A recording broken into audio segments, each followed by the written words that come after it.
What's good, YouTube? It's your boy Madly Loaded back at it with another YouTube video, man. I see y'all been going crazy on all my recent videos, man. Keep showing love, keep showing support. I really appreciate it. Without further ado, I'm gonna show y'all my portions. Got the beans and rice. Got the nice little cup of lemonade right here. And today we're gonna be reacting to 3 true last day of school horror stories. Don't even make me say that again. Alright, let's get straight into it. This nagging memory comes back. It always resurfaces the week school starts to get out. I remember finishing the 5th grade, a lighthearted occasion by any means. Streamers of notebook paper in the air, kids already tasting summer freedom. I was just We already like 10 seconds into the video and my boy fried, yeah. Why he got him fried though? Y'all see his eyes? He's cooked. And he like 10. excited for the 3-month vacation to kick off. My mom promised to pick me up like she always did because it was our little ritual. Some kids walked home that day, while others got a ride to their friends' houses. My friend Tyler and I had plans to... And his man's fried. What's going on? This high school? Y'all watch that? Real ones know about that movie. head back to his place, as we had been counting down the days. When my teacher let us pack our things, I didn't see Tyler walking out. Huh? Where'd he go? Hold on. Students hustled to meet their parents while I waited. Huh? Where'd he go? I didn't see... See how nobody else is fried? Tyler walking out. Huh? Where'd he go? Students hustled to meet their parents while I waited with my teacher, Mrs. Paulson, at the side doors. The crowd stretched into the parking lot, people waving, calling names in the hubbub of excitement. The air was thick, the asphalt reflecting the heat under our sneakers, and the noise chaotic, kids screaming their goodbyes for the summer. Then I heard a voice in particular. If your child has used Roblox, you might be owed significant compensation from a lawsuit currently under... Ryan! A man waved from near the curb. I didn't recognize him. Sunglasses, faded ball cap, a quick smile that seemed falsely reassuring. He walked over like he knew me, like he belonged. Hey Ryan, I'm glad I caught you. Tyler's dad got held up at work, so I'll pick you up. I already talked with your mom over the phone about it. Yeah, I'm Tyler's uncle, by the way. Yeah, Mrs. Paulson looked at me to see if I knew who the man was.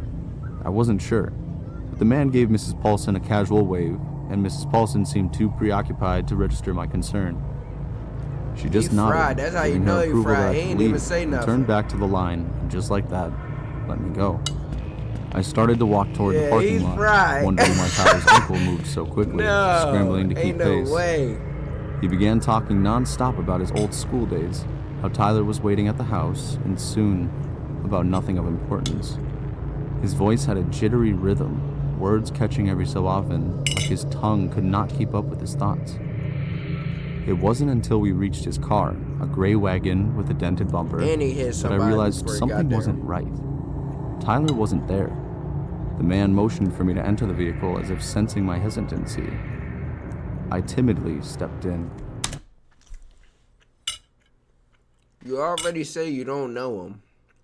And then you see he not even with your boys, so why would you get in the car? Where's Tyler? I could hardly manage to find my voice. He glanced at me in the rearview mirror once we pulled away. Already home, his tone changed. So you think he took your boy home, then came back and got you? Come on, man. You'll see him in a few minutes. I pressed my palm against my knees, staring at the streets outside. We drove longer than expected. Everything was close in our town.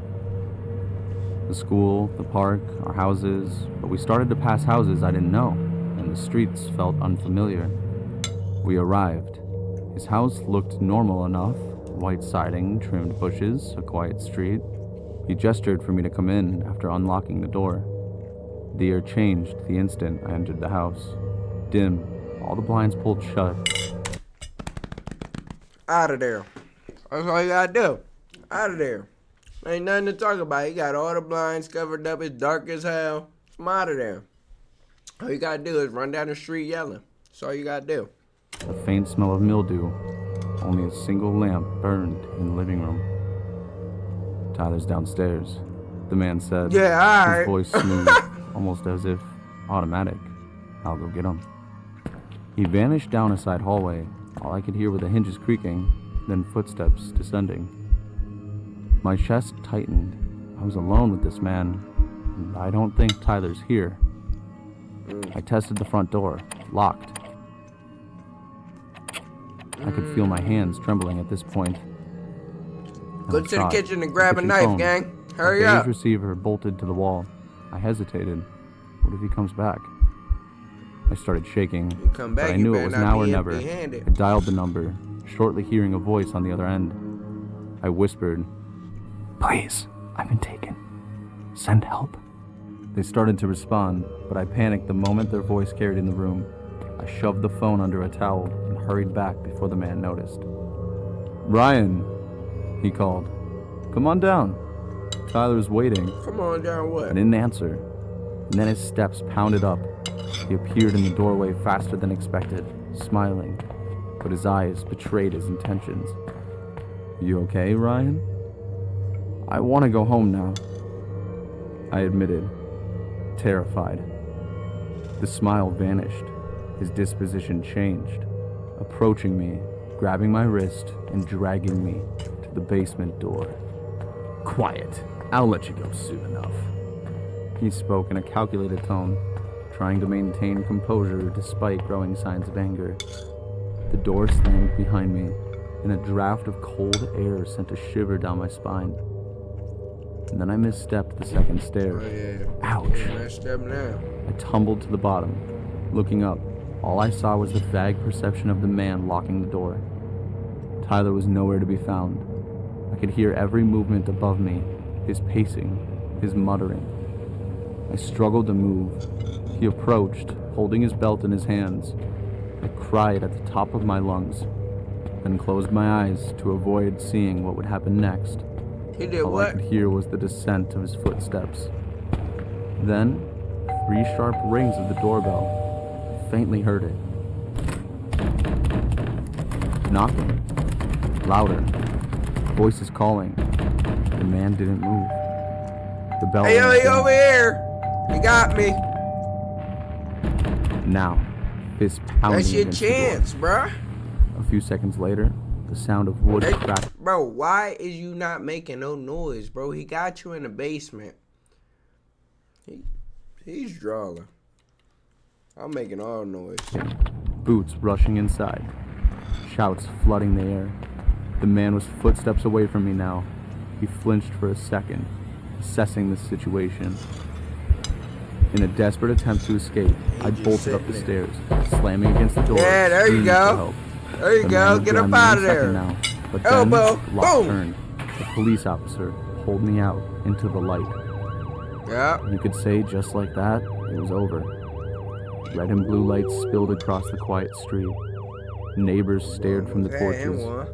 They dragged the man out in handcuffs, his head low, his face pale in the flashing sirens. My parents arrived, my mom breaking down as she held me. I didn't really have much to say. 17 summers later, I still wonder if he's out there, watching, waiting for another last day of school. 17 Towards the end of my later. junior year in high But school, you out of I school started by to get then. really into graffiti. By the end of the school year, my friends and I had already tagged up all the major spots in the area. At first, we were sticking to underpasses and road signs, but one of the guys knew of a spot that had hardly been touched that looked like a lot of fun. It was the last day of school, and 4 of us planned to hit that spot once it got I'm dark. traumatized. During the day, I could hardly sit through those last classes. The moment the bell rang, I ran off to get all my stuff together. The spot was an old church with a preschool attached to it. It hadn't been in use for a decade, and it was set to finally be demolished. We figured it wouldn't be any harm to fuck around in there, given that the whole place wouldn't be around in a few months. I packed a backpack full of spray paint, a flashlight, and some other assorted things that I might need. Once it was nearly midnight, my friend Jake pulled up with the others in his Prius, blasting music. I threw my stuff in his trunk and got in the back. We were all riding high in that car. With summer ahead and the chance to tag a new place, I can't deny that it was a rush breaking into a church. We pulled up in the empty lot and walked up to the fence blocking off the rest of the property. Nate, another one of the guys, started to climb it, but hopped back down when he noticed the barbed wire at the top. Jake pulled a bolt cutter out of his pack, one he must have stolen from his dad, and cut through the lock. The gate creaked open, revealing the church completely destroyed by the weather. Parts of the building were smashed by falling trees, probably some of the storms a few years back. Zach, the last of us to go through the fence, was a bit worried about going inside when it looked like the entire thing could cave in at any moment, but Jake was sure it was safe. As we walked to the main entrance, it started to rain. We ran for cover under the awning and tried to pull the door open. It wasn't chained shut, but it was still stuck. The four of us took turns trying to kick it in until I finally managed to bust it open. When we crossed into the church, I immediately felt like I was choking on dust. I shone my flashlight ahead and found the halls surprisingly clean. There was no furniture or spilled papers. The whole area had a surreal kind of stillness. Nate was already getting cold feet. Jake had to drag him inside to get us all moving along. Other than our footsteps, I could hear little paws scuttling around in the dark and squeaking that was almost like laughter. We tried every door along the hallway, but they were all locked. Jake wanted to make his mural in the main area, so we wandered the empty halls until we found the double doors to the chapel. Before we pushed them open, I heard something that froze me mid-step. Deep whispers came from behind the doors. Jake, They must ain't got their running shoes on today. So I cracked the door open to let us peek in. In the pews near the front. That's all I need to see right there. The voices was enough, but if I see this, I'm gone. I don't care who I'm with. Y'all better run with me. I'm gone. I'm out of there. Something human-shaped kneeled over, muttering to itself. It sounded like a long, pained chant. I could barely make them out with nothing but the moonlight from the crack in the ceiling. Nate took a shaky step back, but bumped into the door. The figure stopped its chanting they closed the door on and him? slowly climbed to its feet. I immediately shut the doors. And then you gonna Our shut group the was door ready all to run loud. for the entrance, but when we turned around, every door in the hall that we'd found. Ooh, what y'all doing in this situation, bruh? Y'all do, I'm going straight through. I'm going straight through. I can't be the last one. Last one get caught. I'm going straight through. And he said I don't know. People live in churches. People don't live in churches. Nah. 'Cause that's wild. Locked was open with heads peering out of the cracks. I couldn't make out any of the faces. By himself? While we were all paralyzed. Oh, Jake pointed his flashlight in their direction, but every head ducked back into the rooms before the light could touch them. The only way out was Run the with way the we light came, then, so the bruh. four of us sprinted back There down you the hall go. towards the exit. As we passed those doors, they all opened behind us, one by one. I couldn't be sure if we were being chased, but I wasn't ready to risk it either way. Don't even look back. It was pouring rain outside, Watch the rain. and Nate and Zach slipped in the mud. Oh! I grabbed Nate, Got and him. Jake grabbed Zach. As I Got picked Nate him. up, I glanced back at the church and saw 5 figures standing under the awning like shadows. We all piled into the car and drove away. The building was demolished later that year, and I never heard anything about people living there. I'm not sure if we just ran into some junkies or crazy homeless people, but I couldn't make myself sneak into anywhere else after that night. They don't want you to know about it. Hey, That one did had you know some you might get a twist, big boy. cash payout? I worked at a fast food restaurant been through going college, though. so I can make ends meet. I'd have been I was going. paying my own tuition, so I had to balance school with a full-time job. One thing that made it easier was that my coworkers were pretty helpful. Especially this guy named Daniel. Yeah, he definitely. Daniel worked was a that little bit fast older food. than I was. He never went to college, so he was an assistant manager at the restaurant. I was pretty clumsy and not that good with my hands, so Daniel ended up picking up a lot of slack for me. He seemed like a decent Hey, you enough guy. better slow down. He better slow down, boy. We weren't Then close. you a burger man. Look, close, Nah, I ain't but there was a gonna bit say of it. small talk. The thing is, I didn't like being too close to him. It wasn't his looks, even though those didn't help. He was tall, probably 6'3". likely at I least used to work with a 260 Daniel. pounds. It wasn't an I ain't gonna athletic tell you build. who it is, Most but of I his used to weight work had to with be a fat. Daniel. He had a buzz cut and patchy That's all I'm facial gonna hair say. that didn't do him any favors. But the real problem was that he always smelled sour. Anyway, he was gross, but I did owe him for how much he had helped me starting out. Summer break was coming up, and I had no plans for the first week. Some of my friends were planning a trip to Palm Springs to throw a huge party, but I wasn't feeling up to it. Day one of the break, I got a text from an unknown number. It was Daniel, which was weird, seeing as I'd never given him my number. He was asking if I wanted to hang out. Employee list. I asked him where he got my number, completely ignoring his invite, Got it from work. and he said he got it from the employee roster. Yeah, I said I it. texted another coworker telling her about it, and she told me it was better to ignore him. Apparently, he tried. That's one thing I hate about work. Like, I hate when it's like the office be wide open, especially in fast food. I hate when the office be wide open and then they just got everybody information just sitting there for anybody to get. That was always weird to me. Like, only the managers should be allowed in the office, not every employee that work here. Tried to hit on a few of the girls working there and would eventually back it off if I shut him down gently. I was already creeped out, so I told him I was going on a trip with my friends and that I didn't know when I'd be back. After that, I muted the conversation and forgot about it.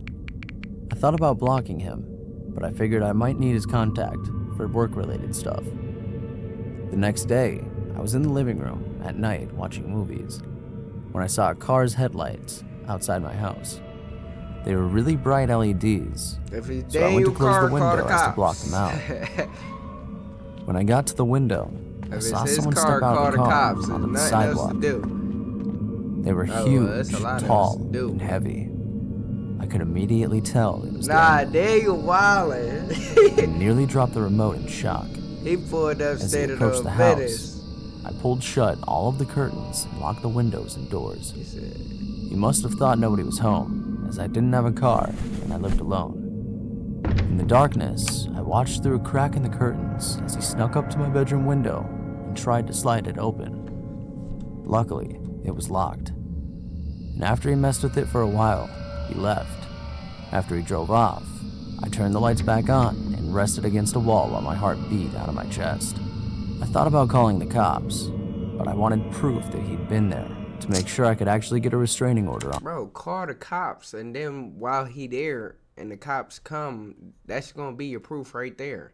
And then you got messages saying, like, come on, bro. on him. So I decided I would get him in the act if he came back. We're just I recording. checked with back on the flash. conversation with Daniel that I'd muted to find dozens of new messages. At first, they were just asking why I wasn't responding, but eventually, there was a picture that was taken that night after I'd already gone to sleep. It showed me in bed between a tiny crack in the curtains. Why you ain't close I your got window? actual chills just thinking about how close he'd gotten to me and what he might have done. Thingamajig. Even though I'd been on the lookout, he told me that he knew I was hiding all along. He must have been waiting until I went to sleep and Come get him. That's it. That's enough right there to come and get him. You ain't even gotta say nothing else. Call the cops. You ain't gotta say nothing else. came back. Daniel told me that if I didn't respond within an hour, he'd be back, and he wouldn't stop taking pictures. Over an hour had passed since he sent that text, so I called the cops right then. A few minutes later, better come before get the him. cops got there, Daniel's car pulled up in my driveway, Yes, yes. and he Get his marched ass. up to my door. Get his ass. I filmed him through the Yes, window. there you go. spotted me. Look, see, now you got Daniel your thinking banged cap, the window boy. and begged me to let him in. He told me that what I was doing was unfair and that I was a shallow bitch for ghosting him. What'd you I say, shouted at Daniel? him, I can't hear you. Keep talking That to only him. made Keep him his angry. ass right there. Daniel started to hit the window. It ain't gonna break, Before he Daniel. could break it, It ain't gonna the break. cops finally pulled up. Yeah, got Daniel was only it. taken in for one night, Yeah. but I did manage to get a restraining order. Oh, yeah. Still, I didn't feel super safe. Daniel never showed up for work again. Yeah, I assumed Daniel he not just left fit for town work. completely, knowing I'd already told everyone what happened. After that, I got a lot more suspicious of guys when they tried to act too nice or helpful. which made it hard to get through work and school.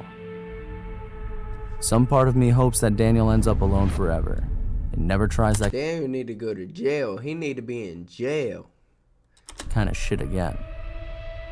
But another part of me hopes he does, so he can end up in prison forever. Alright, man, y'all boys, that's it, man. That's all I got for y'all today, man. So y'all make sure y'all go like, comment, and subscribe, man. Tap into all my other videos, man. If y'all ain't follow me on social media, go make sure y'all do that. And I'm out. Deuces.